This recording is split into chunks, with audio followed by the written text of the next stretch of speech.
What's up, everybody? This is the Gold and Facts podcast with Gold and Facts. And today we're going to talk about leaving Neverland.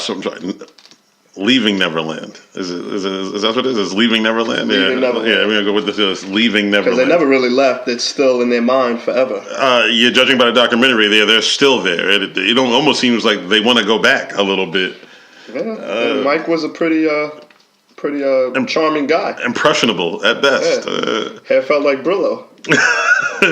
I wanted him to say ramen noodles so bad, but he said Brillo. But I wanted him to say ramen noodles. It's rougher. Mike was rough, apparently, and gentle. Yeah. Also, got to eat all the cake you wanted, all the ice cream you wanted, but there was a cost. Yeah, there's always a cost. I mean, there's times where they use examples such as.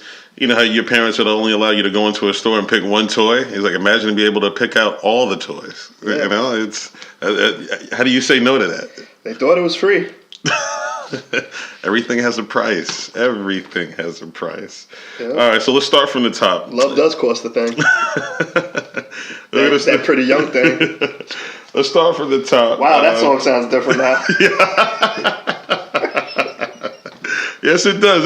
Now all the music has underlying meaning. You know what I mean? Even doesn't matter if you're black or white. All that. I'm just like, and then I was like, he never had any black kids, and I was like, the Martinez kid, Spanish. Yeah. I was like, all right, so he did dip. In a little coffee, a little bit, a little cafe. Yeah, nothing. He didn't like his coffee dark. Yeah. Milk and sugar, nonetheless. But there wasn't many Africans. I don't think there was any actually, from what I saw. I don't know. But bubbles could talk. But from the beginning, they start out with Wade Robinson. Robson. Yeah, I forgot he's Australian. Yeah. And Robson, eh? Oh, that's not Australian. But he starts off by saying that he knew who Mike was from day one. He was enamored with Mike. He wanted to be like him in every way, shape, and form. The reason why he even got to meet Mike initially was because he did a dance like Mike contest. Impersonation. Impersonation, right? He copied all the moves from.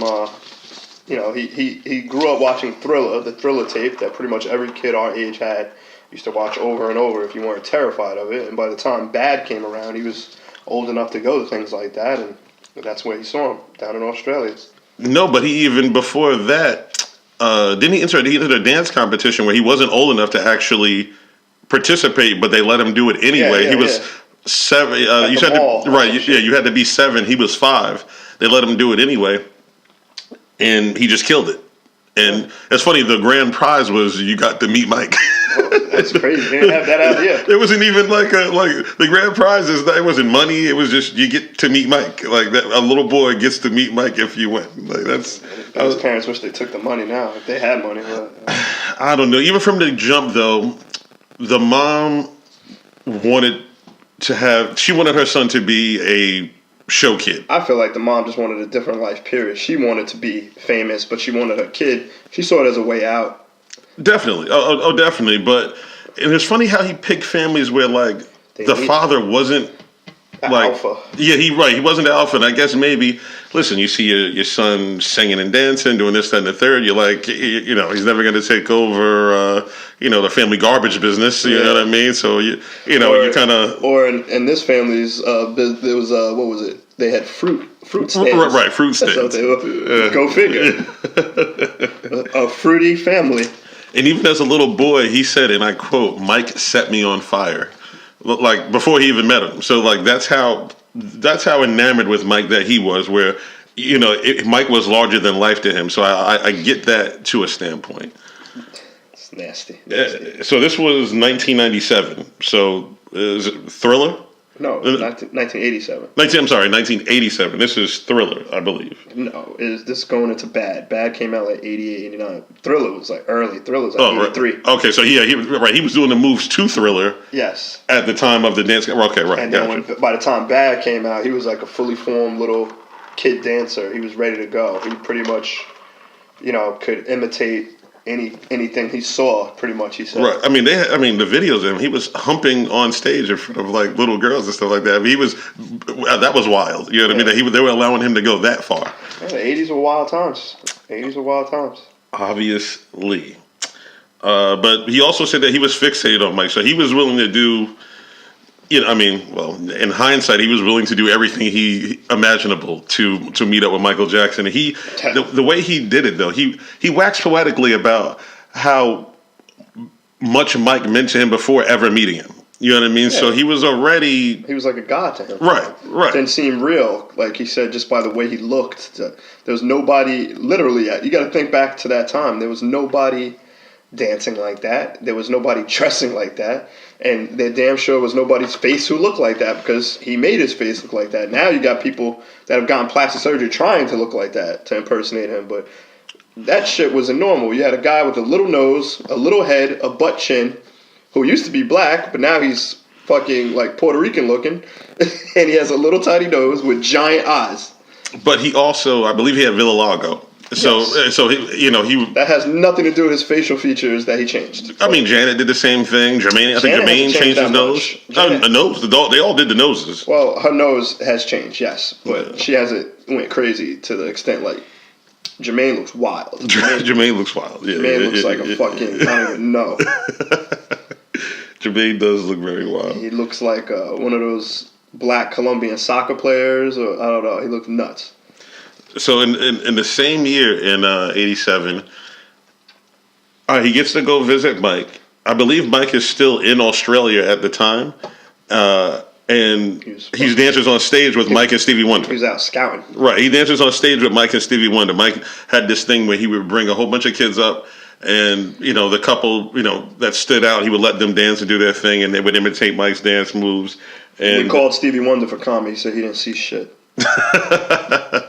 Obviously. And he said even after that, he had the parents there, Mike swept them all off their feet, gave them top-notch service. It was literally, especially at that time, I can't even think of somebody right now that's as big as Mike was at that time in any profession, sport. Nobody. I mean, Donald Trump. Worldwide, there's maybe. Nobody but he's not beloved. True, right. This guy back then, even though he was weird, he pretty much had 100% approval rating. Mm-hmm. Like once you get to the 90s, once that case came out, that's when it was like okay, but still his approval rating was still high. Like people were still sending their kids there after that, so that didn't even make a difference. Yeah, man, people want their kids to be famous. People want to. It's like like you gotta it's a hookup. Like how these kids today, they're trying to get into college. Their parents are doing everything to get them into college. This was like singing college, dancing college, but you had the greatest in the world as your gatekeeper. Because Mike sold you as, hey, I'm going to mentor your son. Yeah, and all you saw back then on TV was either him doing amazing dancing and singing or him doing charity work with burn victims at hospitals. He looked like he was Mother Teresa. Nobody saw this coming. But the whole thing is, so his assistants and handlers would set up these meetings with the kids. Even from the very get-go, they had to have known that this was, this is what he was doing. You know what I mean? But they're not going to stop their meal ticket. They're not going to. This is how they eat. This is they're not going to. They blow the whistle on this, their money stops. That's it. It's over for them. He was so powerful at the time too. Who would have believed? Who would you tell and who would have believed you? Yeah, exactly. Yeah. So Mike might have had a couple people body. You never know. I mean, he had to have a guy who took care of stuff. You know what I mean? Because it was too much, and it was all the time. He always had new kids around him. Yeah. I think he knew which ones. He could and could not. I don't think that he did anything with Corey Feldman. I don't think he did anything with Macaulay Culkin. Because their parents weren't stupid. Right. Yeah, I mean. But both of them have had a lot of drug issues, so they might be. Remember how Wade Robson, he said he couldn't deal with it till he was ready to deal with it. Maybe they're pushing that shit down, and they're not. They're saying they're gonna take it to their grave. Yeah, but didn't a lot of people don't want to say I got man raped. Right. But didn't Wade Robinson eventually date Britney Spears? You know what I mean? Nah, he was a choreographer. But I thought that's the reason why her and Federline broke up, because he was the next boyfriend after Federline. Oh, maybe. Yeah, I'm pretty sure that's what I read, that he was the next boyfriend after Federline. But even still, he had been in the limelight for quite some time. Yeah, you know what I mean? So, I don't know if he would have been the guy he was with or without Mike. I don't know if that. Oh, no. I don't know if be in Australia selling fruit right now. Yeah. So... Poor So he invited. So Mike had him at 5. So he would call every day. He would send them gifts. Eventually, the mom finally caved in, and they went to not the Hideout. What was the other place called? They went to Neverland. I guess they went to Neverland first. That was the first place they went, and he invited the whole family down. Yeah. And they go to Neverland, and it's Six Flags on crack. I mean, it's the steroids, Arcades, it's zebras, play all ostriches, the video games you want, eat all the ice cream you want. And there's no movie rules. theater. There's no rules, kids. There's no rules, guys. Just come on in and dance. We'll just dance and pillow fight and. And then all of a sudden, as soon as the conversation, even the mom even says it, as soon as the conversation goes from he's gonna stay in my room, I just don't get, none of that is weird to you, that. And she said she resisted at first, but then eventually, the son wanted to stay with Mike so much. I mean, I guess, why would at the time? I guess why would the thought enter your mind that that something sinister was happening, that there was something other than because she said Mike was almost like a child to her at one point in time, and he would come to her with problems and stuff like that, and Mike had just had this childlike demeanor of, he was harmless. He was a mega superstar, but also harmless in the fact of he just wanted to make kids happy. At the end of the day, he was like a Mother Teresa, almost like a priestly figure. The way he acted, he just seemed like the perfect guy. Yes, he was eccentric. Yes, he was weird, but it was the fucking 80s. You had guys walking around looking crazy. But the same way people trusted priests back in the day, you just didn't think it could happen. The 80s were totally different. Nobody knew about child molesters like that. Nobody knew about serial killers. People I used to be 6 years old, just riding my bike all over town. Literally crossing busy streets by myself, letting myself in my house. Kids like that, kids don't start doing that stuff till they're 11 now. Yeah, I mean, I was also a latchkey kid where, I had free reign to do whatever. I mean, I don't know if I might have been a cuter kid, I might have got snatched. You know what I mean? And just luck of the draw, Mike would have caught you dancing. This could have been you on there. I mean, listen, as far as molesters go, I mean, they got the creme de la creme of molesters. I mean, could have been a lot worse. It could have been a lot worse. You know what I mean? These kids had it bad, but I mean, as far as this bad situation goes, they had the best bad situation ever. Yeah. At least he helped them out. Right. Exactly. He didn't just fuck them and leave them. And he was gentle. Yeah, very gentle. I mean, Wade said, he was the first time Mike ever asked him to do anything, it was just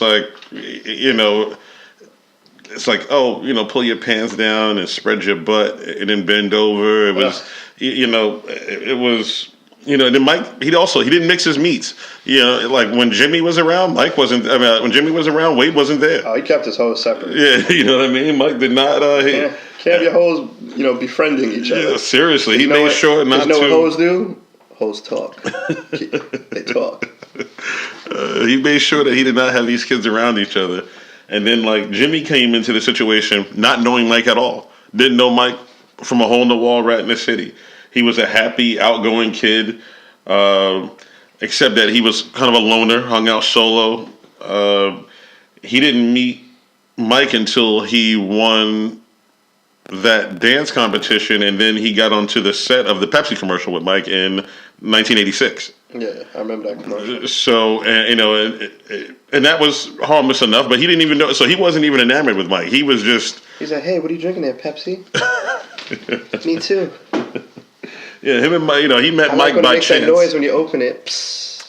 He met Mike by chance. Sounds like a fart hole. Sounds like a butt. Do you like that noise? Huh? That's fucked up. I'm sorry. Go to hell. So even though at the Pepsi commercial, Mike invites him into his trailer. It's if you're his parent, it's why does he need to go to Mike's trailer? I mean, I guess you're still not thinking about it, but it's just, the signs. We're looking at. Don't look at it from today's lens. You gotta. Things were just totally different. You just didn't think about nasty shit like this back then. That's all I could say. Because it just, nobody thought about oh my God, this rock singer, this pop singer, the king of pop, is gonna try to lick my son's butt. Nobody thought about that. You're thinking about, oh my God, this kid's gonna change my son's life.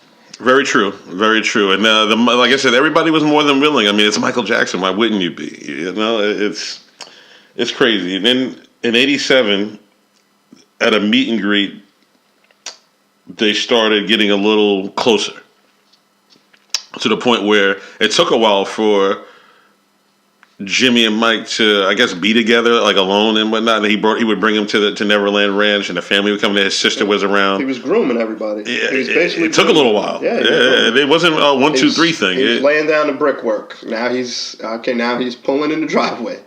Now he's got everybody primed and ready to go. He's got the trust. He built that trust up. Now he's got you. He's got his claws in you now. It's sick. And then even before, it's funny, but even before he went to go see Mike, he was telling his friends at school about Mike, and they were like, everybody in school says that Mike's weird. And then he gets on the phone with Mike, and he was like, Mike, are you weird? And Mike says, no, I'm not weird. And then that was all he needed to convince him that. Yeah, that was easy. That was, literally like taking candy from a baby. I love dumb bitches. I was just like, wow. I was like, that stuck out to you. That was the convincing, that you asked him a question, he refuted it, and then that was all it took. You know, you were in. Fucking dumbass. He was a kid, though. Yeah, no, I mean, definitely. He was in his, like I said, there was no need to be protected from anything, because it was all innocent enough. You had seen a whole bunch of kids around Mike, and everything was fine. Yeah, the biggest star in the world wants to hang out with you. And then Mike invites him to dance on stage to Smooth Criminal, and he had his own, leather dance suit with the tassels and this, and he had Mike's moves down. He was good. I mean, very good. Yeah. Exceptional. He was killing it. I mean, to the point where Mike took all the other kids off stage, and he had his eyes closed, and he was so much in the moment that he stood there and still danced, you know what I mean? And everybody gave him a standing ovation. It was great. And he would run backstage with Mike, and then have to be, 50 security guards, people grabbing at you, women screaming. It's like one of the highlights of his life. And Mike was doing shows where people would be like 100,000 some people out there, and these people are screaming for this little boy. Oh, kill it, save Chuck, kill it. And then he brings the parents and him out to dinner that night, and he tells the parents the reason why he hangs around kids is because he's so lonely, and they're the only ones that don't want anything from him. Yeah, so innocent. Right. So Mike calls him out, wants to hang out with him. They're closest of friends. They are seen literally everywhere together. I mean, the footage that they got of them, you could tell just by the different clothes, the different days. I mean, literally, they hung out every single day, inseparable. Even when he was talking about when Mike would hold hands with him and how it was like, lead him around. It's bad, man. It was just buying him little. Like, he gets one outfit, they get the same outfit or a slightly different color of the outfit. It's nuts. They started wearing their hair like them. And then since Mike would go before they were coming out to, I think this was in LA at the Hideout, before they would come there, Mike would go to their house, have dinner with them. Yeah. Like, imagine it. Michael Jackson's at your house on a regular basis having dinner with you and your family. I mean, surreal. Yeah. Absolutely surreal. Well, I wonder what he ate. Yeah, right. What sausage? Vienna. Sausage and fruit, please. Only the Vienna sausages. Sausage and fruit. And then... and milk. Milkshake. What flavor, Mike? Vanilla. Always vanilla. Vanilla bean. Oh, I got a little in my mouth dripping down. Oh, it's weird how that keeps happening. Even the mom said, though, that... she said that her prayers had been answered when Mike said that he was going to go take her son on tour. She said her prayers have been answered. Like, finally, he gets. Thought he made it. Yeah, finally, he. You know what I mean? How lucky could you be? Everybody, it could have been Michael Jackson to take your son on tour. I'm gonna go out on a limb and say a lot luckier. And she said she was apprehensive about letting him. Tito wouldn't have did this. She said she was apprehensive about letting them hang out together, but then, your little son keeps asking you, and it's Michael Jackson once again, and it's Michael Jackson. He keeps asking you, I want to hang out with him. I want to hang out with him. And then you're like, all right, you're going to go on a 2-month tour with Michael Jackson. You're going to see your son on TV a lot of the time, dancing on stage, having fun, time of his life. Mike's his mentor. His future is being paved right in front of your eyes. Yeah, I don't know, man. I try to, feel sorry for the parents a little bit, but after a while, you can't be blinded. You got to look at the welfare of your child and just be like, all right, can we just keep it business? Like, I understand you want to help. I understand you want to do this, that, and a third, but I'm going to be here when you're having a pillow fight. Well, the first trip to Neverland, that's what happened. She said she knew her and her son shouldn't be sleeping in the same. She knew Mike and her son shouldn't be sleeping in the same bed together, but it was like they were watching movies and having innocent fun. Like, it wasn't, what was else to think about? Like, they've been on tour for 2 months now. They have a lot to talk about. It just never seemed anything other than playful. But when Mike was with Jimmy, he said that was like the best time of it. Like, for Mike, that he was like, Mike, what do you like the best? Jimmy would interview him and ask him, what do you like about the Bad Tour? And it was like Mike said that he was the best part of it. You're the best part of the Bad Tour. Yeah, being with Jimmy. Jimmy. That's shit that a pimp says to his hoes.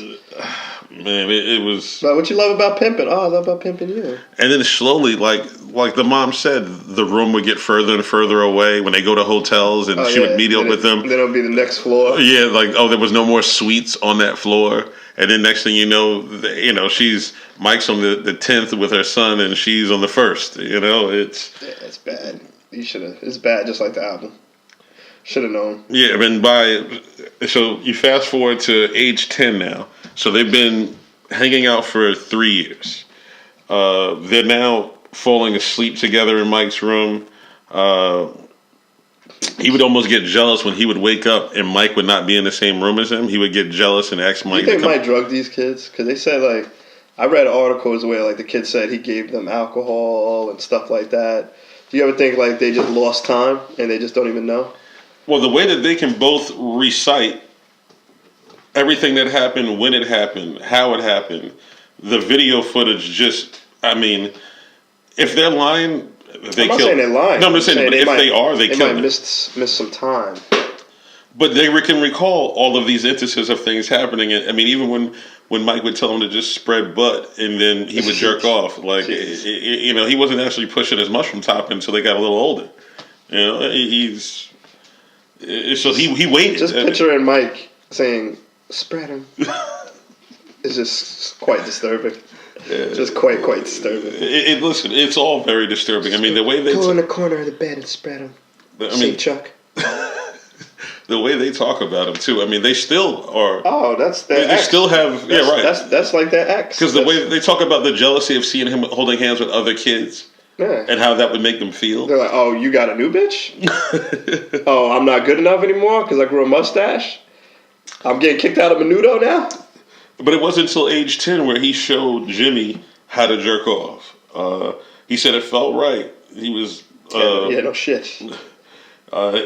He would make... Mike would jerk off with him face down, ass up. That's so crazy. Mike would...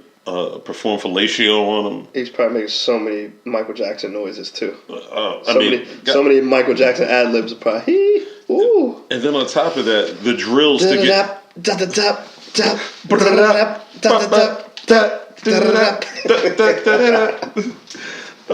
But even still, the drills that they would do to get dressed, because me and you were talking about it before. He had a plan, so just in case somebody walked in, it was like... But it was 10, it was like 5 doors in between the long hallway in his bedroom that had bells on them, so that way when somebody's coming, when one of his, maids or something to come in or the mom are coming to bring food or something like that, or just coming to say hello, you would hear the bells from down the hallway, so you knew, let's get dressed, let's do what we practice. Remember, this is our little secret. It's like a fire drill. It definitely was. It definitely was. He to the point where they started French kissing. It's hard to put on those Michael Jackson outfits too, with all the buckles and shit. Like, all those zippers. You gotta like hop on the bed a little bit to get those pants on. You gotta give it a couple hop and pulls. Yeah, it's a snug fit. Yeah, that's different times. Oh man, yeah, but the way Jim, I mean, he was Some glitter socks will scratch if you put them on too fast. that, and then Mike's clothes would fit the kids, like to the point he was giving them their clothes and whatnot, and it's like they all fit. Like his body style, his skinny frame, his fragile skinny frame, same body style. Mike probably every time he got a little fat, he probably got sucked out right away. He probably wasn't, because think about the diet that he was eating. They said he was eating ice cream and like fried foods, like he was eating like a child would eat, like the way you're not supposed to let your kids eat. Like, yeah, we're gonna have cheese fries and ice cream all night. How's he not gaining weight?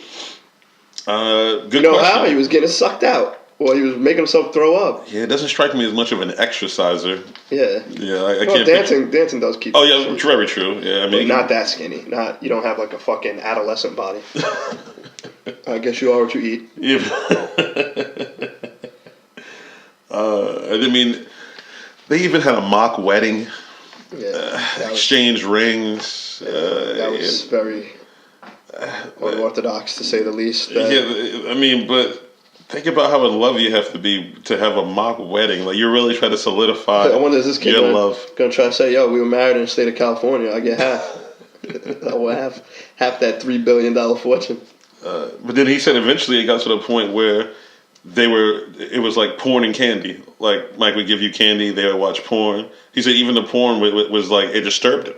You know what I mean? It was male and female, and it was disturbing. You know what I mean? Saying that shit at that age. Right. So shock to the system. Know what the hell's going on. Mike probably had the fire shit, too. Yeah, then Mike had HD before it was HD. Oh, he had to have everything before it was anything. You know, he had the experimental ones first. Yeah. And then by 1992, Jimmy said that he was replaced. You know, that he had already... You know, he would call Mike. Mike wouldn't be there. He would go to see him. Mike wasn't around. He grew a mustache. But they had armpit hair. See ya. They always had full Toodles. You see Toodles, yeah.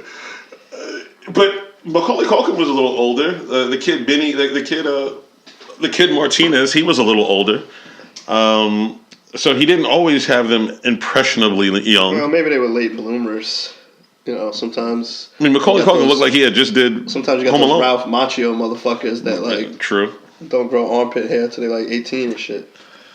The whole situation. I mean, he would have tried me when I was a young boy. Jesus, I was looking young for a long ass time. He would have been like, "Hey, Gold." I mean, it makes us that he would get the fathers almost out of the situation, break up the family. That's why I would have been the end of that, because my dad was around him. None of that shit. My dad would have shot Mike. My dad wasn't around like that, so I probably would have went off to Neverland. My dad would have not been having it. My dad 100% would have killed Michael Jackson. As much as I loved animals and shit too. Then my dad would have prayed for his dead corpse after he shot him. But Mike knew never any black kids. He knew. I guess maybe he tried that young, and it just that didn't. Yeah. It didn't float. That didn't Somebody work. Probably put hands on Mike, and then he paid him, and that was it. Oh man, it's a. He made Tito go over there, paid a man. Tito went over there with an envelope and kept it moving. That's what they do. He covered his tracks well. He was able to just kind of infiltrate families and string them along, get what he needed out of them. I mean, I wonder how many relationships he actually had, though. Yeah. I mean, how many people wouldn't come on camera? These are the ones we just find out about. How many people did he pay off? How many? It's crazy how, like, the lawyer, still to this day, that lawyer, his longtime lawyer, still standing up for him and still going crazy. They're saying these are lies, and, like, that guy's going to hell. He also had Johnny Cochran, too. Johnny Cochran was fucking everywhere back in the day. Yeah, well, I mean, but you wanted to get off. You knew, call Johnny. Johnny was the best in L.A., they said.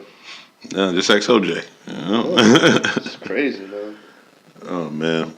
Well, I mean, Mike's, he can't answer for this. I mean, he'd been on trial for it, didn't make a difference. I don't know what else you could really do about that. He's dead and gone. I heard they're trying to sue him, his estate or whatever. Yeah, then yesterday they were saying that his daughter Paris, TMZ reported that she was in the hospital trying to kill herself. And then she goes on Twitter hours later saying this is a lie, this is not true, but she probably tried to kill herself. I mean, I still have reservations about whether that's still his daughter or not. I mean, she's a little too white to be. I mean, you don't inherit the white. Yeah, it's just pretty wild. She got that Michael Jackson money, so that's his daughter. Very true. Listen, yep, she's Paris Jackson, and her and Blanket chilling. Blanket are chilling. Blanket's out there just. Blanket probably fucking hoes, but Blanket probably got a lot of problems right now. And the other one was Prince Michael. Yeah, Prince Michael. Yeah. So he just, I don't know. I mean, but these guys are now married. You know, they have a family. And that's what caused Wade to come out when he said his child, who was a boy. They both had boys too, and they said that once his kid started becoming the age that he was when he got molested, that's when he started having nightmares of Michael attacking his kid. And that's when he knew he had to get this shit off his chest because, like I said, he planned to take it to the grave. It's a tough sell. Yeah, I mean, but he had to get it out. He probably, he was having a lot of anxiety. He was going through depression. He was not leaving the house for weeks at a time. So, shit eats you up. Yeah, definitely. I mean, Jimmy said that your butt gets eats you up inside. It definitely does, to the point where his hands were shaking as he was showing the rings that Mike used to give him for performing sexual. James, performing sexual acts. He would get a ring for certain ones. It's just like Safe Chuck. That's a crazy last name. Yeah, it is. Think he called him Safe Chuck. No, he would call him Doodoo Head. No, remember when they would fax each other? Doodoo Head. Apple, you call me Applehead. Oh, Jesus. Hey, little one. The little one, it kills me. Mrs. Safe Chuck, this is Michael. Could you put Applehead on? Or Doodoo Head on? I'm going to talk to him for 6 hours, right? So don't pick up the other line. How are they talking on the phone for 6 hours at a clip? I mean, then you got to at least think something's up. Like pick up. Pick up and just listen to that shit. Yeah, eavesdrop. I would have tape recorded every one of them shits. I mean, I know people who have kids that can't listen to their kid yak for 6 hours. You ran out of tape, though. Fucking tape. Right, yeah. Especially back then, tapes were way shorter, but... Oh, man, I can't get past how... it just went on for so long. I mean, and the technology was good enough by the time before he died where they could have got him in, and I feel like they didn't really want to. I feel like everybody kind of wanted to wait. R. Kelly probably wished they would have waited for him too, but Yeah, but when you have these idiots going on there denying it, that's what helped them so much. At the end of the day, they are the ones who helped them. Really want to hear what the kid, what was his name, Jordan? Yes. The other kid, right. Jordan, I would love to have somebody interview him and hear his story, but I don't know if he has an NDA or, because he was, what was his life like after those kids came up and deaded his lawsuit? What happened to him after that? Him and his family. Like, what was life like for them? I want to see that because we see how, Wade's family life, his father killed himself and all this crazy. Like, Michael Jackson literally ruined that nice Australian family's life. Like, sure, the guy had problems before, but when you're competing with Michael Jackson for the love of your son, and then he just goes off to America without you, and your wife left you too. That was crazy. Yeah, so he literally killed himself the day after the older brother Shane left. And it's all because of Michael Jackson. So now, what the fuck happened to Jordan after the lawsuit fails and your name's out there, and everybody knows you? They might think you're a gold digger, but deep down you actually went through some shit with Mike. Right. I would love to somebody interview that kid. I mean, he's a grown man now. But the whole thing was before that. Like, now he could probably come out and say some things because now it's really out there. But he still would have been vilified because of all the Michael Jackson fans. They were there's going to be people who always going to believe him no matter what. There's nothing you could say to some people.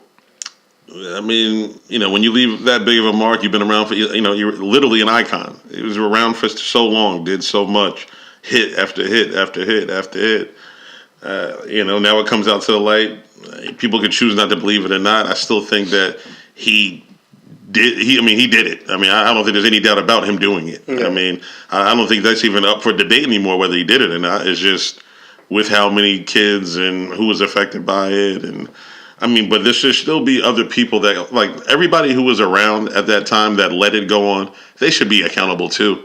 I mean, whoever was living in that house and working for him full time had to have known. Oh, 100%. But like I said, all these Hollywood types and all these rich types, non-disclosure agreements, everything. You work for them and you say anything, you're done. But there has to be somebody brave who just has to be able to step out and just be like, I don't give a fuck if you sue me. I'm surprised more people now, after he passed away, haven't.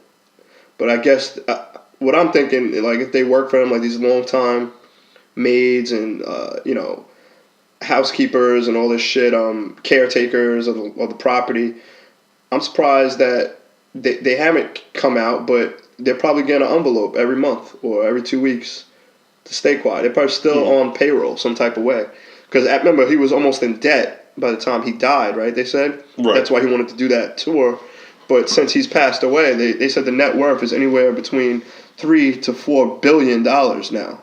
And that's going to the Jackson estate that his mother, Catherine's in control of, is worth $3 to $4 billion now. So that's all going to go to the kids or whatever and the rest of the family. But that's enough to pay people out. Keep it quiet. Yeah. That's definitely enough. That's the reason, R. Kelly's going through so much shit now. Not making no bread. Can't be keeping people quiet no more. So now what happens? People start coming out the woodworks. Yeah, but the R. Kelly stuff is a little different as far as the fact that he wasn't smart enough to hold on to he doesn't have any of his own masters. He owns none of his music. I mean, Aaliyah's family does. Well, the dude can't read. See, I looked into that shit. They said Aaliyah's family doesn't even have her masters. Like they have some songs. Mm-hmm. They don't have his masters though. Fucking Zomba Records has some, and the other record company had. He always signed bad contracts because he's fucking retarded. He's illiterate, so he's easy to jerk. Somebody that wrote, produced, and arranged their own songs, and the catalog that he has since the '90s, guy should be a billionaire. Right, easy, very true. Mm-hmm. His first, what was it? Honey Love, I believe. He was in a group when he first came out when I was a kid. It was R. Kelly and Public Announcement. That was the group. He left the group, but he wrote and arranged that whole album. He had that big song, Honey Love, was on the Menace to Society soundtrack. And then from there, that's when 12 Play came out. A fucking huge hit. Mm-hmm. Every song on it was fucking fire, pretty much. And wrote and produced that. Just from those two, he should have, like, I don't know, cool 90 mil. Right. Just those two. But then you jump into Space Jam, like, 3-4 years later, I Believe I Can Fly, written and produced by R. Kelly. That right there puts you in a whole nother stratosphere. When you have it's one thing being, you have artists like Tag Team back in the day with Whoop, There It Is. Mm-hmm. Like huge hits like that you could live on your whole life. That's what I Believe I Can Fly was. That shit was everywhere. High school, graduation, talent shows. There's all types of, every little hood school had a little black kid singing I Believe I Can Fly, man. Killing it, too. Yeah. And now, I don't know what they playing now. Definitely not that. I mean, his music is now, it's really just a map of his life. You know what I mean? When you hear all the lyrics, it's just like, it's like a clue sheet. Yeah, you couldn't even you couldn't even stop yourself. You couldn't hold back at all. No, he's nasty. Oh man, good old R. And now Mike is just it's just like a huge piece of our childhoods is just gone between him and Bill Cosby. It's like, oh, bye-bye 80s, Yeah, they took away a lot of the black super mega stars. Oh yeah, they're gone. They're either gone or dead. Prince, Whitney. Yeah. Hopefully they don't get Eddie. That's fine. Eddie survived. They almost got him with that tranny situation, but he wiggled his way out of that. Bobby Brown's still here. I mean, who looks at Bobby like an icon now? I did. I mean, yes, but not now, I'm saying. Once he got Whitney, his whole life got, that was it. If you let Bobby tell it, it was Whitney's fault. Yeah, I don't fucking not believe him, but because, Whitney she was a model before. Models party. Models do a little booger sugar. Right. So I wouldn't be surprised if she did, given that. But Bobby was probably going to do drugs anyway, no matter what. She had her own. Bobby was another one. And Bobby Brown's autobiography, he was molested. So He's had a lot of issues, and a lot of these people turn to drugs. It's like Michael Jackson and shit. Like these people get depressed, anxiety, all types of shit. They go through a lot, but everybody deals with it different. That's why I keep saying Corey Feldman and Macaulay Culkin. They probably got some shit to say, because especially Macaulay. Macaulay was shooting that dope. Macaulay's doing heroin for like the last few years, and now he's cleaned up. Now he seems, but he's trying to deal with something. And I know being famous that early of an age probably has a lot to do with it. But I don't know. Somebody might have played with his ding-a-ling a little bit too. Oh, it's very true. Very true. He was a cute little boy. He was. I mean, Feldman is now disassociated. I mean, he used to be the biggest Michael Jackson supporter, and now after watching that, he's disassociated himself from him. They probably hit him, and don't be surprised if he comes out and says something. And he claims that he doesn't get. Where the fuck is Webster? I want to hear from Webster. Where's Emmanuel Lewis, man? He's still around, right? Gary Coleman's gone, but Webster's still here. To my knowledge, he is. Yeah, we need to talk to Webster. I mean, but like I said, I don't think Mike knew who to fondle, who not. Because I remember a little boy when Michael Jackson won all those Grammys. Webster was sitting on his lap at the Grammys. I remember that. Very true. That I do remember vividly. Yeah, I do remember that very vividly. He had him holding all the Grammys. So I don't know. I'm gonna have to contact Webster's agent and try to get him on the Golden Facts show. I'm pretty sure Webster's agent is you calling Webster himself. I think that's where Webster's life is at now, where you would just pretty much call Webster. Yo, Web. Hey, guys. What the fuck happened in '84, bro? What was going on? I don't think Webster has a whole lot to say about that. Did he make you kiss Bubbles? Did he make you kiss Bubbles? What did Bubbles do to you? Did you ever watch that show Black Mirror? No, I've heard great things about it. All right, it's like just go over it real quick. It's like a new age Twilight Zone, but it's based more on like the fear of technology. So there's an episode that I'm gonna tie into this. Don't worry about it. No, good. It's an episode where this lady. It's in the future. This lady kills a group of people, and the only witness is an animal. And they have this technology where they put this thing on your head, and it could play back like the last like couple hours or whatever. So they put the thing on the like hamster's head or something, and they play back the whole murder and saw it through the eyes of the hamster. We need to put that shit on Bubbles. Bubbles probably seen the most. I don't even know Bubbles still alive, but. I don't know the age expectancy of a chimp, but a chimp live a long time, bro. But a chimp kept in primo condition. Oh, I mean, shit. Escobar's hippos, I believe, are still alive and well. Yeah, Bubbles probably chilling, man. Bubbles probably got a family now. He should probably get a family now. He probably has to go to a lot of fucking therapy from the shit he's seen. He's seen it all, man, from Webster to fucking Safe Chuck. He probably just reaches for there. Whenever they bring Bubbles out, he's probably kid friendly. He probably just like reaches for their butts. It's like, Bubbles, stop, Bubbles, quit it, Bubbles. Mike probably had him dressing up in some shit too. Oh man, you get to play with a chimp, friendly chimp. No, just mad. He had all buckles and zippers, all types of shit. He probably had him doing choreography. Bubbles probably got some little monkey bitches too. I wouldn't be surprised if he had some moves. No man, Michael definitely touched Bubbles' dick. That's so fucked up. Big old monkey dick. If you're Mike, why not? He can't say nothing. Nada. Bubbles is like, ow! And he tried to talk so bad. That monkey just say help? Holy shit. Why is his dick hard all the time every time I come here?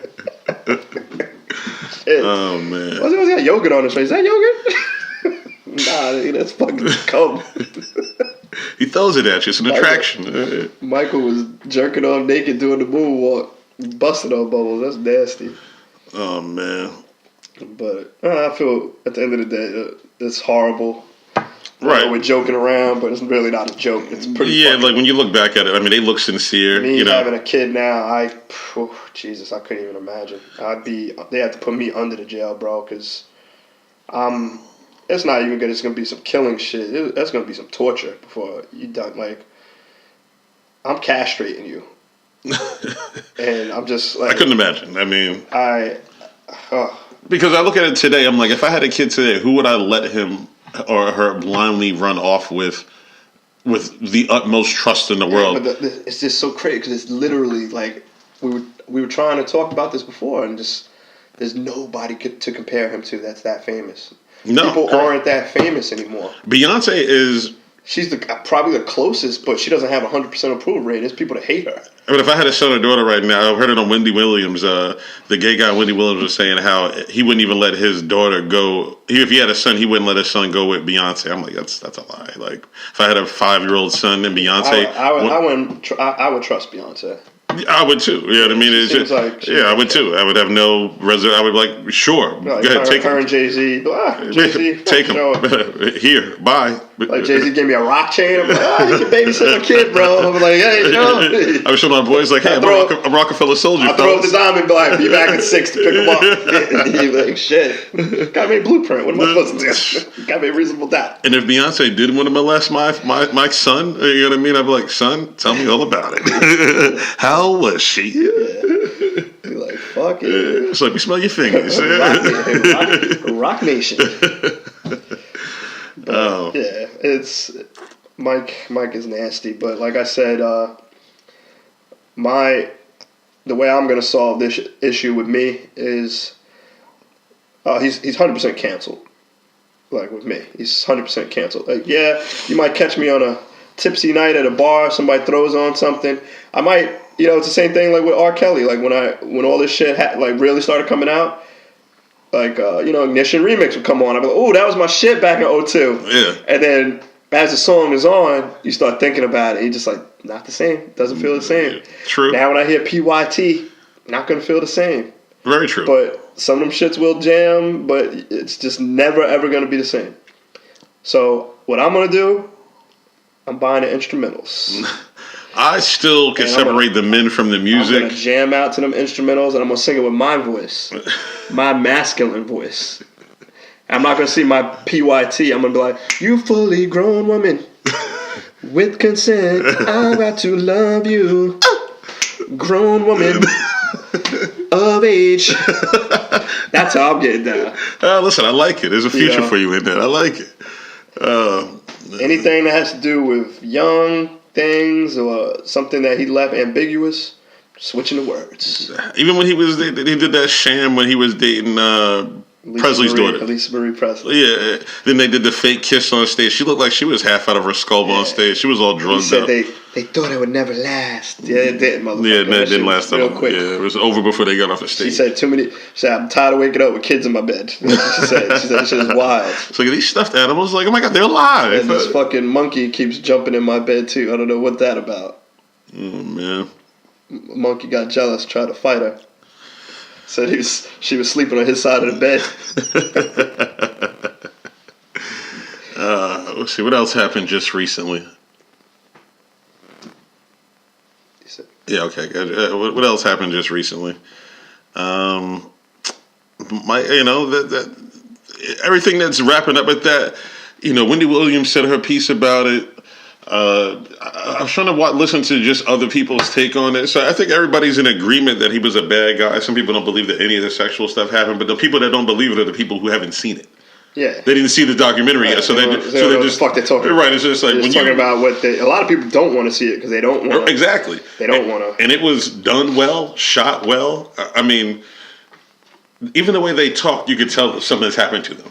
Yeah. You know what I mean? There's no way you listen to them two talk. Yeah, being a veteran, like I told you could see in somebody's eyes when they've seen some shit or they've been through some shit, like PTSD and all that. Like those kids got they look shell shocked, especially Wade. Right. Wade. I'm gonna pray for that guy because some of those parts, especially on the after show with Oprah, mm-hmm. he doesn't look well, man. And you could definitely tell he lost a lot of weight between the documentary and the after show. And I just hope, I pray, like, he has to understand he has a wife and a kid because he has that look of somebody that's about to off himself. And that's the last thing anybody wants to see.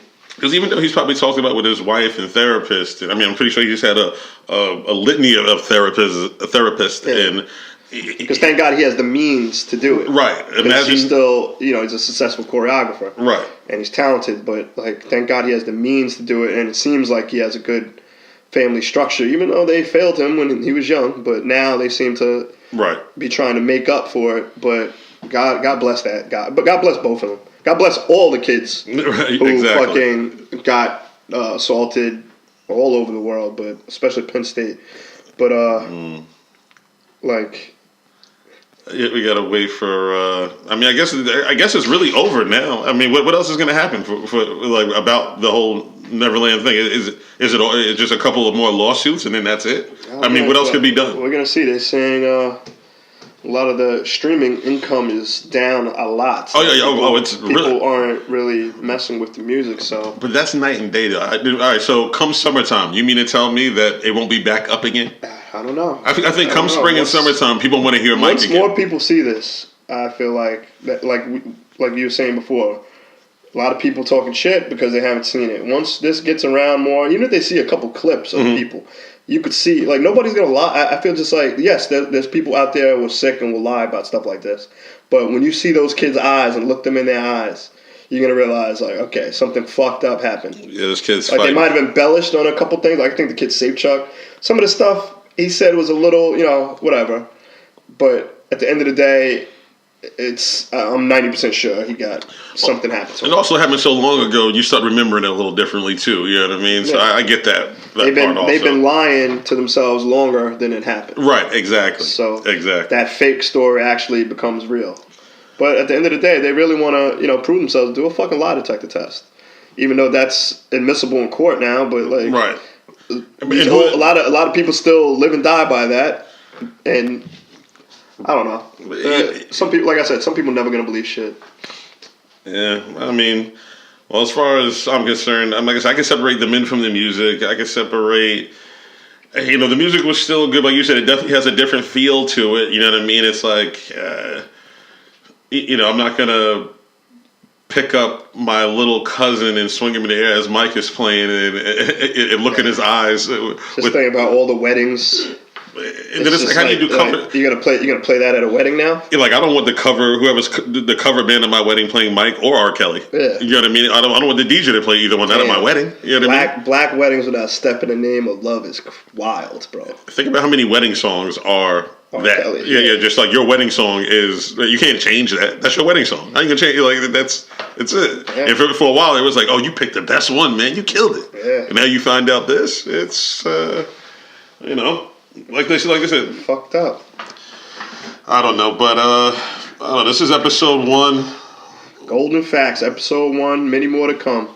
We're gonna do everything from movies, sports, whatever we want, really. Whatever comes to mind, whatever we can, whatever's in the limelight at that point in time. Whatever's popping on social media, whatever's popping in our lives, we're just gonna pop in and just give you guys our truth. Yeah. So be prepared. Golden Facts. It's episode 1, your mother's favorite podcast. Peace. Peace.